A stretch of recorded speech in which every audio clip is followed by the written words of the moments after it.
What is breath support? How do you do breath support? What feedback do you get that tells you whether you're doing breath support correctly? This week, my Practice With Me video shorts will explore breathing for singing.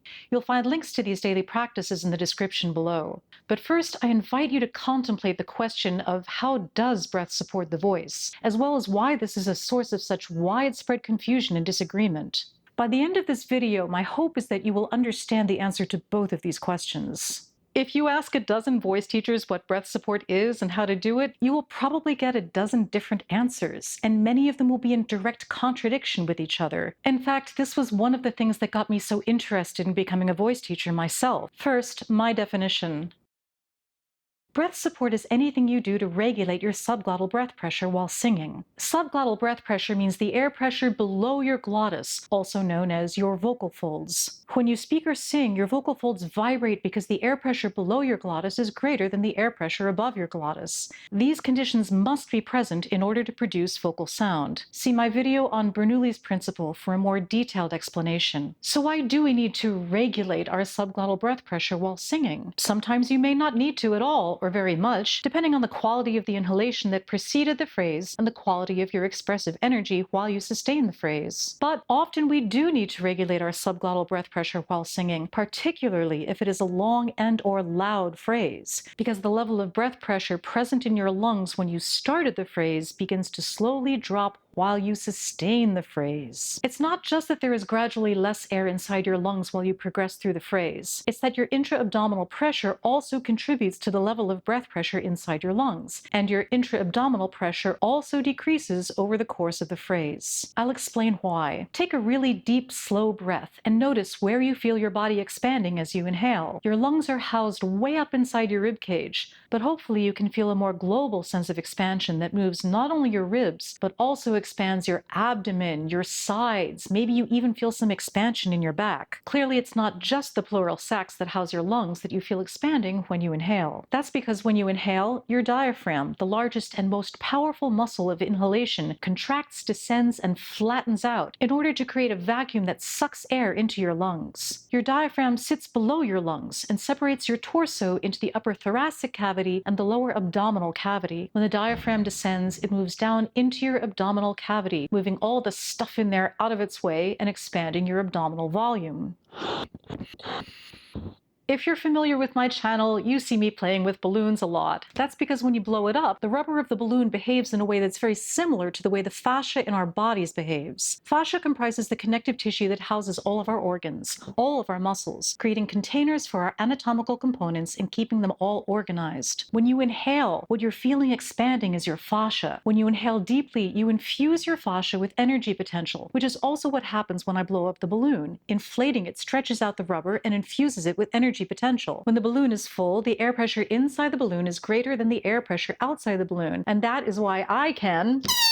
What propels the air out of the balloon and makes the rubber vibrate without annoying sound is the air pressure differential. The air inside the balloon wants to escape to an area of lower pressure, and to get there it has to go through this narrow, flexible aperture. I didn't push the air out, I created conditions where it would escape on its own in a noisy fashion. That is what is happening when I take a well-coordinated inhalation and release it through the narrow, flexible aperture that is my vocal folds.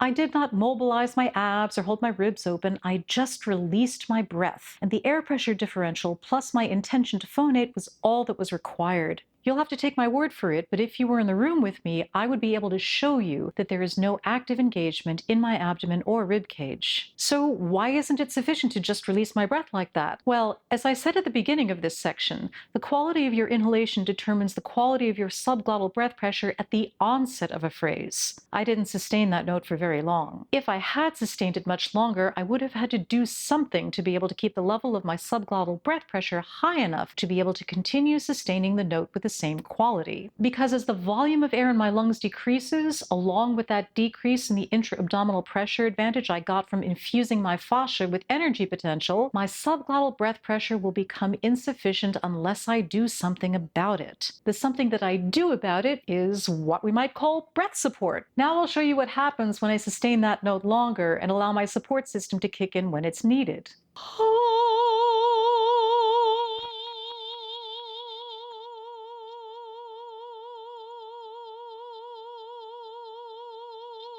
Now I'll show you what happens if I continue sustaining but don't do anything to correct for the drop in my subglottal breath pressure.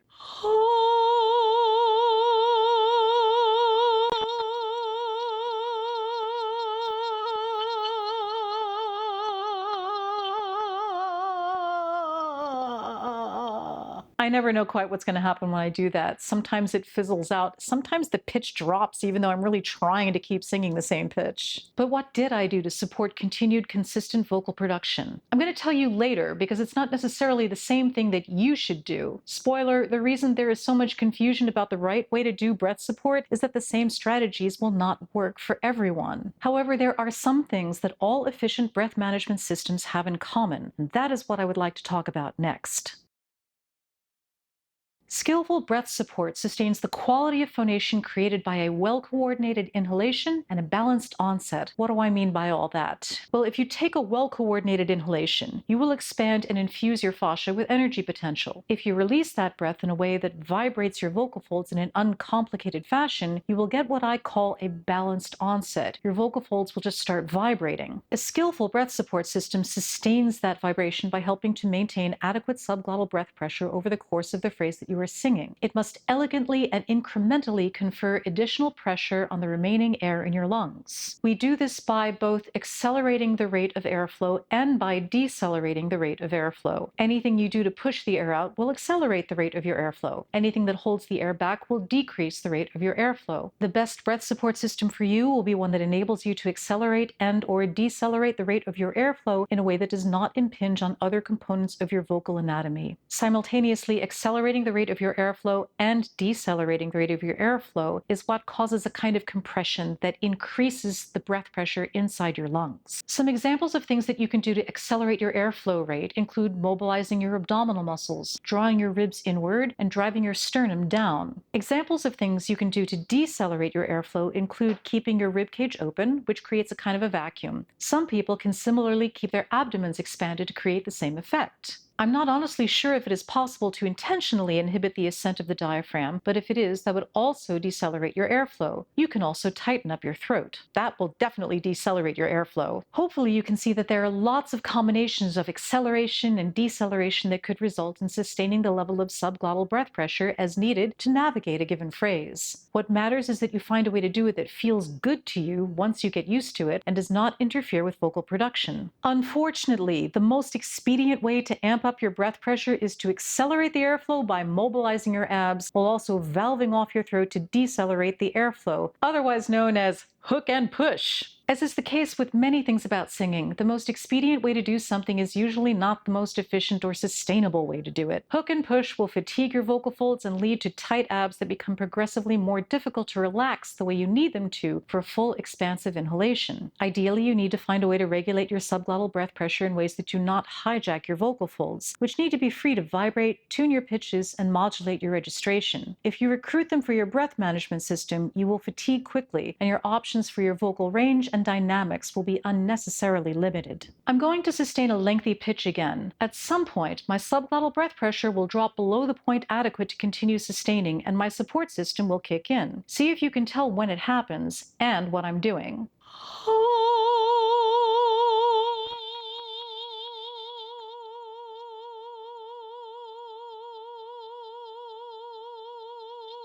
I really hope you couldn't tell when it happened. Honestly, I usually can't tell when it kicks in unless I'm paying close attention to it, because it happens incrementally, and it confers a sense of buoyancy to my airflow rather than a sense that it's being compressed. I also really hope you couldn't tell what I was doing, because I don't want my breath management process to impact how I'm moving. I need my body to express my characters, who usually don't know that they're singing. The way my breath support system works is mostly aligned with what the Italian masters and others call appoggio. The verb appoggiare does mean support in Italian, but more in the sense of leaning on something that is doing the supporting, as opposed to actively propping something up. Anyway, I am accelerating my airflow by gradually mobilizing my abdominal muscles and decelerating the airflow while allowing my ribcage to feel like it's floating on top of my lungs rather than descending or collapsing because my lungs are less full than they were. This works really well for me, but I wouldn't go so far as to call what I'm doing appoggio in the classic sense, because it's more a process that I arrived at once the rest of my voice was fairly well coordinated and friction-free, and I don't directly recommend it to my students either. What I do is I help them figure out the most organic and comfortable way that their bodies want to accelerate and decelerate their airflow, and only after their voices are fairly well coordinated and friction-free. Because if you try to add support to a voice that still has significant resistance or friction present, you're just using breath pressure to override that resistance, and that does not qualify as support. That's pushing. As I pointed out, there are lots of ways to push air out of your body and lots of ways to hold back your airflow. I have heard brilliant singing from artists who compress their ribs over the course of a phrase. Others are doing very active, even aggressive mobilization with their abdominal muscles. Some who swear by anchoring their shoulders down. There are lots of available strategies for managing subglottal breath pressure. There are surely also many singers who don't think about breath support at all, who just find a way to breathe and sing that feels organic, which is kind of what I want for all of us. More on that in a moment. First, here are what I call the hallmarks of a well-coordinated breath support system.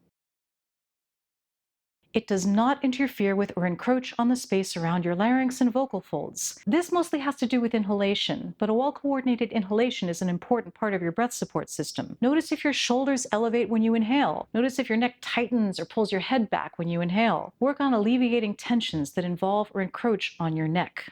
It does not recruit your vocal folds to decelerate the airflow. Keep your throat free while you're singing.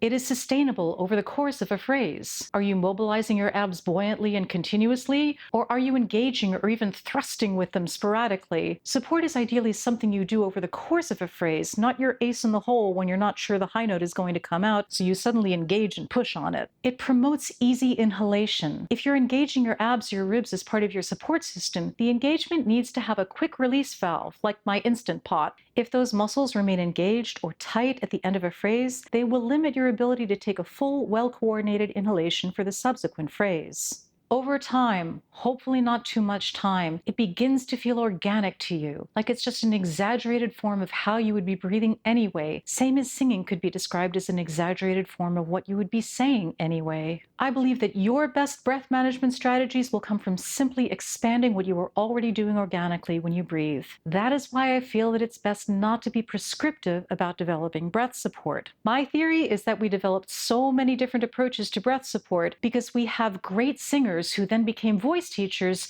who had no idea that the way breathing works for their bodies would not be perfect for all of their students. Each of them thought their way was the right way, and it was for them, just not the only way. If you try to train your body to do something that might work really, really well for your teacher, but is very different from the way that you've been breathing your entire life, you may just end up tying yourself up in knots, wondering why breath support is so elusive for you, and then go to another teacher who might invite you to tie yourself up in another set of knots. There are lots of different strategies, but there's no harm in trying all of them on. Learning about Apoggio was among the things that helped me develop my own strategies, so go ahead and try them on, with a view to discovering what feels really good, really supportive, and sustainable in your own singing.